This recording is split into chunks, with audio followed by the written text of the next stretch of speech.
Allah. Bismillah, alhamdulillah, salatu wassalamu ala sayyidina Rasulillah Muhammad bin Abdullah wa ala alihi wa sahbihi wa man walah. Amma ba'du, qala al-Imam Ibn Athaillah As-Sakandari fi kitabih Al-Hikam. Qala radhiyallahu anhu wa nafa'na bihi wa bi ulumi fid darin amin. Hikmah ar-rabi'ah, al-hikmatu ar-rabi'ah, hikmah yang keempat. Arih nafsaka min at-tadbir fama qama bihi ghairuka anka la taqum bihi li nafsik. Rehatkanlah dirimu daripada merancang, kerana apa yang dilakukan oleh selain kamu untuk kamu lebih baik daripada yang kamu buat untuk diri kamu sendiri. Rehatkanlah diri kamu daripada merancang apa yang dibuat oleh selain kamu, kamu tidak dapat membuat sepertinya. Yakni lebih memberikan kepada kita penjelasan bagaimana menyikapi harapan, impian dan cita-cita kita di dalam hidup ini. At-tadbir, perancangan adalah seseorang yang merancang dalam hidupnya untuk masa hadapan. Baik itu masa hadapan kesehatannya, ekonominya, umurnya, tentang nasibnya dan apa yang merisaukan. Setiap orang pasti ada satu kerisauan apa yang berlaku pada masa hadapan.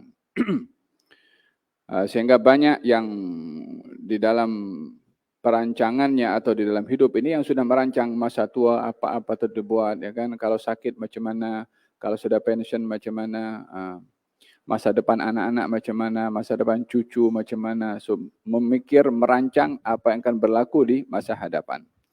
Katanya, yakni rehatkanlah kamu daripada berfikir seperti itu. Yakni untuk tidak tertumpu kepada perancangan di masa akan datang. Apa sebabnya? Karena yang lain daripada kamu lebih berhak untuk menentukan yang kamu tak boleh tentukan untuk diri kamu sendiri. Maksudnya adalah apa yang Allah akan tentukan di masa hadapan adalah kamu tak boleh mengubahnya.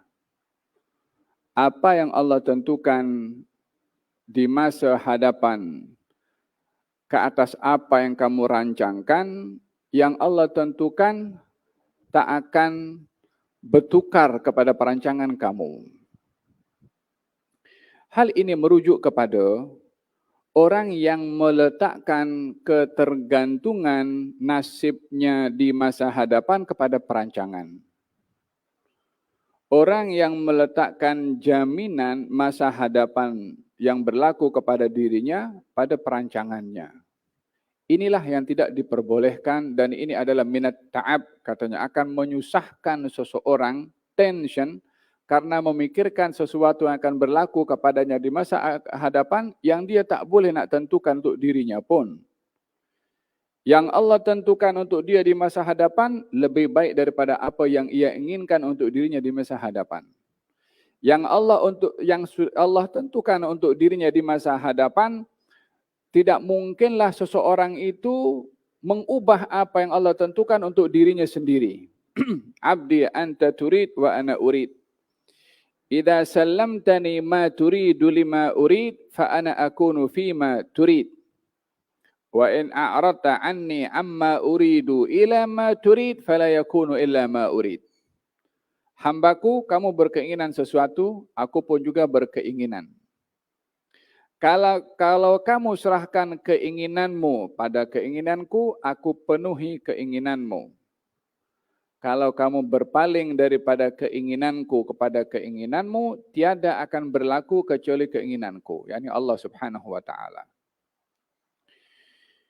Dan dalam hal ini, bolehkah seseorang itu merancang untuk masa hadapannya? Kalau dikatakan di sini, Tak perlu nak pergi merancang. Kata Imam Abu Hasan Syadzili mengatakan, in kana wala budda min at-tadbir fadabbiru an la tudabbiru. Kalaupun kamu ini mesti untuk merancang, merancanglah untuk tidak merancang. Adakah tak perlu kita merancang untuk masa depan diri kita, anak-anak kita, kemudian masa depan kita punya bisnes, masa depan kita punya madrasah, masa depan kita punya yayasan, masa depan kita punya prestasi yang ingin dicapai. Tak perlu ke? Khalas, tutup buku, kita buat apa saja. Ashwa'i hakadha, tak perlu ada perancangan. Adakah begitu? Yang dimaksudkan pada kata-kata ini adalah orang yang merancang namun meletakkan ketergantungan kejayaan pada perancangan. Meletakkan ketergantungan kepada perancangan ini yang menyalahi daripada ketentuan qada dan qadarnya Allah, karena yang menentukan apa yang akan berlaku di masa akan datang bukan perancangannya, tapi perancangannya Allah. Jadi bila seseorang merancang untuk dirinya di masa hadapan dan meletakkan apa yang akan berlaku di masa hadapan itu seperti yang kita rancang, ini yang menyalahi kepada ketentuan yang dia menentukan sesuatu yang bukan miliknya. Siapa yang memiliki masa hadapan? Bukan dirinya. Berapa ramai orang merancang untuk sampai kepada satu prestasi tertentu di perjalanan, innalillahi wa inna ilaihi raji'un. Berapa banyak orang merancang satu perancangan tahun 20 sekian contohnya. Adakah tercapai kepada yang dirancang? Bukan dia yang menentukan apa yang berlaku di masa hadapan, esok pun bukan dia menentukan. Dan menentukan sesuatu yang bukan merupakan haknya, itu menyusahkan kepada dirinya sendiri. Dan dalam hal ini, perancangan yang dimaksudkan, yang tidak baik, yang dicela, bila orang meletakkan atau menyusun perancangan dan meletakkan ketergantungan kejayaan rancangan itu pada perancangannya. Di sini dia melepaskan tangan daripada Allah Subhanahu wa taala. Namun perancangan yang kedua adalah perancangan yang menjadi yang boleh. Bahkan ianya perancangan yang terpuji.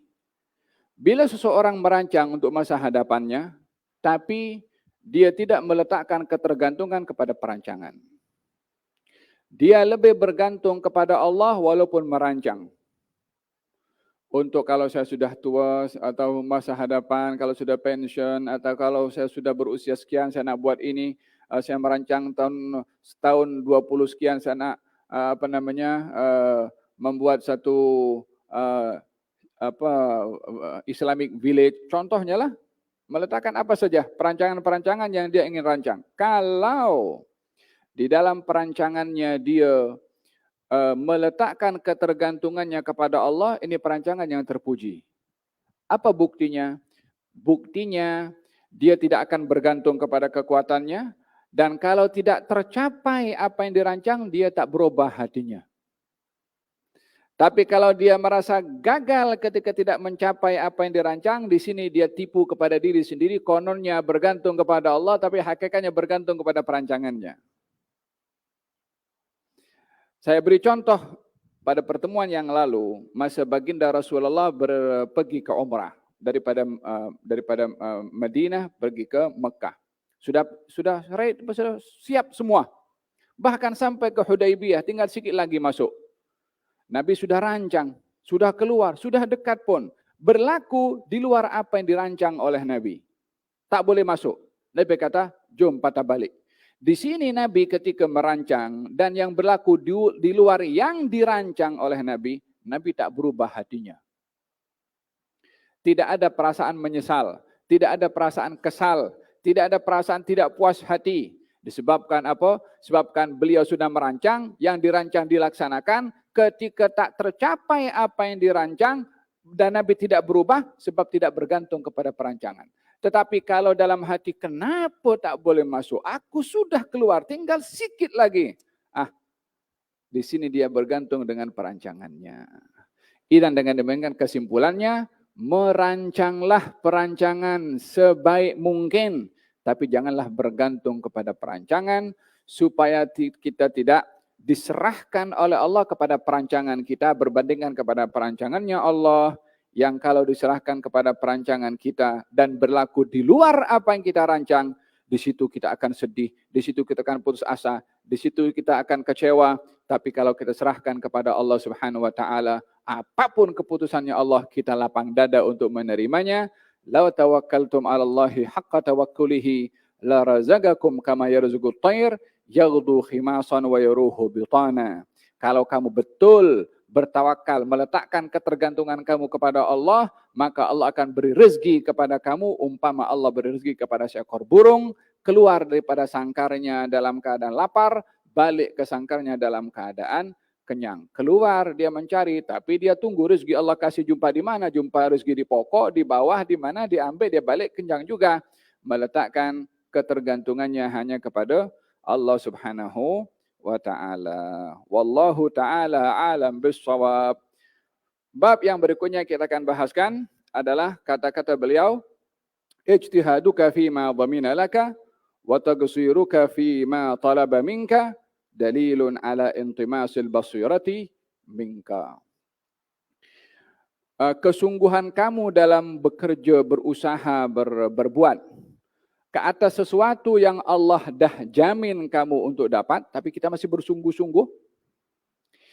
Dan juga kekurangan kamu di dalam berbuat ke atas apa yang Allah tuntut kamu untuk banyak berbuat, ini menunjukkan hati kamu tertutup. Kita akan bahaskan minggu depan insyaallah. Wassallallahu alaihi wasallam Muhammadin wa ala alihi wasallam. Alhamdulillahirabbil alamin. Untuk tahu kena hadir minggu depan.